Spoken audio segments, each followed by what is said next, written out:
ಮೊನ್ನೆ ಸ್ಕೂಲ್ ಮುಗಿಸಿ ಕಾಲೇಜಿಗೆ ಹೋಗಿದ್ಯಾ? ಆಲ್ರೆಡಿ ದೊಡ್ಡ ಹುಡುಗಿ ತರ ಮಾತಾಡ್ತಿದ್ಯಾ? ಅಣ್ಣ ನೀನೇ ಯಾವಾಗ್ಲೂ ಡೆಲ್ಲಲ್ಲಿ ಇರ್ತೀಯಲ್ಲ, ಅದಕ್ಕೆ ಕೇಳ್ದೆ. ಬಿಡು ಕಿವಿನ. ದುಲುಲುಲುನ ಏನೇ ಹಂಗಂದ್ರೆ ಯಾವಾಗ್ಲೂ ಕನ್ಸ್ ಕಾಣ್ತಾ ಇರೋನು ಅಂತ. ನಿಂಗೆ ವೆರೈಟಿಯಾಗಿ ಕನ್ಸ್ ಬೀಳುತ್ತಲ್ಲ, ಹುಡುಗಿ ಕಾಟನೇನೋ ಅಂತ ಕೇಳ್ದೆ ಅಷ್ಟೆ. ನನಗೆ ಕನ್ಸ್ ಕಾಣೋ ವಯಸ್ಸು, ಕಾಣ್ತೀನಿ. ನಿನಗೆ ಓದೋ ವಯಸ್ಸು, ಸೊ ಓದ್ಕೋ. ನೀನು ದಿನ ಕಾಲೇಜಿಗೆ ಹೋಗ್ಬೇಕು, ನಾನು ಕನ್ಸ್ ಕಾಣೋದು ಬಿಡಬೇಕು. ನಾವು ಸ್ವಲ್ಪ ರಿಯಾಲಿಟಿಲಿ ಬದುಕಬೇಕಲ್ವಾ? ಅಣ್ಣ ಇವನ್ ವೈಬ್ಸ್ ಅಲ್ಲಿ ಏನೋ ಚೇಂಜಸ್ ಇದೆಯಲ್ಲ. ನೀವು ಈ ಜುಮ್ಕಿನ ದುಡ್ಡು ಕೊಟ್ಟೆ ತಗೊಂಡ್ರಾ? ಪುಕ್ಸಟೆ ಯಾರು ಜುಮ್ಕಿ ಕೊಡ್ತಾರೆ ಸರ್? ದುಡ್ಡು ಕೊಟ್ಟೆ ತಗೋಬೇಕಲ್ವಾ? ಅದು ಹಾಗಲ್ಲ, ಯಾರಾದ್ರೂ ಕೊಟ್ಟಿದ್ದ ಅಂತ ಕೇಳಕ್ ಹೋದೆ. ಯಾರು ಕೊಡಕ್ ಬಂದ್ರು ನಂಗೆ ಕುಕ್ತಂಗಿ ಸ್ವಾಭಿಮಾನಿ, ಹಾಗೆಲ್ಲ ತಗೊಳಲ್ಲ. ಅದು ಫ್ರೆಂಡ್ಸ್ ಆದ್ರೂ ಸರಿ, ಶತ್ರು ಆದ್ರೂ ಸರಿ. ನಾಗರಾಜಣ್ಣ ಅವ್ನು ಬಿಡು, ತಲೆ ಹರಟೆ. ಈ ಜುಮ್ಕಿನ ಎಲ್ಲಿ ತಗೊಂಡೆ ಅಂದೆ? ಅಂಗಡಿಯಲ್ಲಿ. ನಿಂಗೂ ನಾಗು ಗಾಳಿ ತಾಕ್ತಾ? ಮತ್ತೇನ್ ಸರ್, ನೀವು ಹೋಗಿ 30 ರೂಪಾಯಿ ಜುಮ್ಕಿ ಬಗ್ಗೆ ಕೇಳ್ತಾ ಇದ್ದೀರಲ್ಲ? ಅಂದ್ರೆ ಅದು ಜುಮ್ಕಿ ನೀನೇ ತಗೊಂಡೆ ಅಂತ ಡೌಟ್ ಆಯ್ತಷ್ಟೇ. ಅದೇ ಅಣ್ಣ, ಅವಳು ಇವಳು ತಗೊಂಡಿಲ್ಲ, ಇವಳು ಕಾಸು ಕೊಟ್ಲು, ಅಂಗಡಿ ಒಂದು ಜುಮ್ಕಿ ಎತ್ಕೊಟ್ಟ. ನಾಗು ಯಾಕೆ ಸರ್, ನಿಮ್ಗೂ ಜುಮ್ಕಿ ಬೇಕಿತ್ತಾ? ಹಾಗಲ್ಲ, ಚೆನ್ನಾಗಿದೆ ಜುಮ್ಕಿ. Nice choice. Thank you. ಈ ಅಣ್ಣಂದು ಕಣ್ಣು ಕುರುಡಾಗಿರ್ಬೇಕು. ಜುಮ್ಕಿನೂ ಚೆನ್ನಾಗಿಲ್ಲ, ಅವನ ಚಾಯ್ಸು ಚೆನ್ನಾಗಿಲ್ಲ.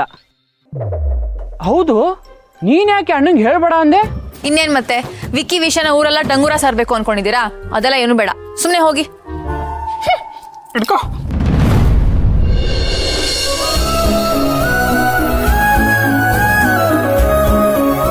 ಆಕ್ಚುಲಿ ಜುಮ್ಕಿ ತುಂಬಾ ಕ್ಯೂಟ್ ಆಗಿದೆ, ನಂಗೆ ಸಖತ್ ಇಷ್ಟ ಆಯ್ತು.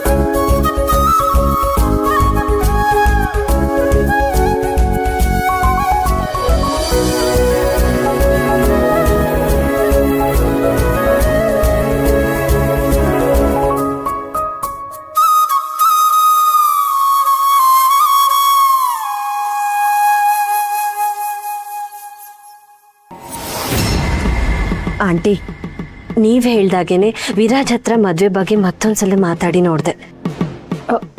ನಾನೆಲ್ಲ ಕೇಳಿಸ್ಕೊಂಡೆ ಮಿಥಿಲಾ. ಹಾಗಾದ್ರೆ ವಿರಾಜ್ ಏನಂದ ಅಂತಾನು ಕೇಳಿಸ್ಕೊಂಡಿರ್ಬೇಕಲ್ವಾ? ಅವನೇನೋ ಚಿಕ್ಕ ಹುಡುಗ, ಆದರೆ ಅಮ್ಮ ಅದನ್ನೆಲ್ಲ ಕೇಳಿಸ್ಕೊಂಡು ಸುಮ್ಮನೆ ಇದ್ರಲ್ಲ, ಅವರೇನಾದರೂ ಮಾತಾಡ್ಬೋದಾಗಿತ್ತು. ವಿರಾಜ್ ತುಂಬ ಯೋಚನೆ ಮಾಡಿ ನಿರ್ಧಾರ ತಗೊಂಡಿದ್ದಾನೆ. ಈಗ ಅವನಿಗೆ ಎಷ್ಟೇ ಹೇಳಿದ್ರು ಈ ಡಿಸಿಷನ್ನ ಬದಲಾಯಿಸೋ ಹಾಗೆ ಕಾಣಿಸ್ತಿಲ್ಲ. ನೀನು ಅವನಿಗೆ ಮದುವೆ ಆಗಲೇಬೇಕು ಅಂತ ಪ್ರೆಸರ್ ಹಾಕಬೇಕಾಗಿತ್ತು. ನಮ್ಮನೆಗೆ ಬಂದು ಮದುವೆಗೆ ಒಪ್ಪಿಸ್ದಾಗೆ ವಿರಾಜ್ನೂ ಒಪ್ಸು. ಆಂಟಿ ಪ್ಲೀಸ್ ಸಮಾಧಾನ ಮಾಡ್ಕೊಳ್ಳಿ. ನಿಮ್ಗೆ ಎಷ್ಟು ನೋವಾಗ್ತಿದೆ ಅಂತ ನಂಗೆ ಗೊತ್ತು. ಅದಕ್ಕೆ ಎಷ್ಟು ಸಾರಿ ಕೇಳಿದ್ರೂ ಸಾಕಾಗಲ್ಲ. ಈಗ ಇದನ್ನೆಲ್ಲ ಇಲ್ಲಿಗೆ ಬಿಟ್ಟು ಮುಂದೆ ಹೋಗೋದೊಂದೇ ದಾರಿ. ಅರು ಮನೆತನ, ಅರುಂಧತಿ ಸಂಪತ್ತಿನ ಮೊದಲನೇ ಮೊಮ್ಮಗನ ಸೊಸೆ ಪಟ್ಟ, ಇದೆಲ್ಲ ದೊಡ್ಡದೆ. ಆದರೆ ವಿರಾಜ್ಗೆ ಇದೆಲ್ಲ ಇಷ್ಟ ಇರಬೇಕಲ್ಲ, ಯಾರೇನು ಮಾಡೋಕ್ಕಾಗುತ್ತೆ ಹೇಳು ವಸಂತಿ? ಅಂದರೆ ನಿಮ್ಮಷ್ಟು ಆಸ್ತಿ ಯಾರಿಗೂ ಇಲ್ಲ ಅನ್ಕೊಂಡಿದ್ದೀರಾ? ಅಥವಾ ವಿರಾಜ್ ಅಂತ ಹುಡುಗ ಎಲ್ಲೂ ಇಲ್ವೇ ಇಲ್ಲ ಅನ್ಕೊಂಡಿದ್ದೀರಾ? ನಾನ್ ಮನ್ಸ್ ಮಾಡಿದ್ರೆ ನಮ್ಮನೆ ಮುಂದೆ 1000 ಜನ ಹುಡುಗನ ಕ್ಯೂ ನಿಲ್ಲಿಸ್ತೀನಿ. ರಮ್ಯಂಗೆ ಒಳ್ಳೆ ಹುಡುಗ ಸಿಗಬೇಕು ಅಂತ ನನಗೂ ಆಸೆ ಇದೆ. ಅದಕ್ಕೆ ಅಲ್ವಾ ಬಂದಿರೋ ಗೆಸ್ಟ್ ಹತ್ರ ಮಾತಾಡೋಕ್ಕೆ ಹೋಗಿದ್ದು. ಅದರ ಎಫೆಕ್ಟ್ ಏನಾಯ್ತು ಅಂತ ನೀನು ನೋಡ್ದಿಯಲ್ಲ. ಅತ್ತೆ,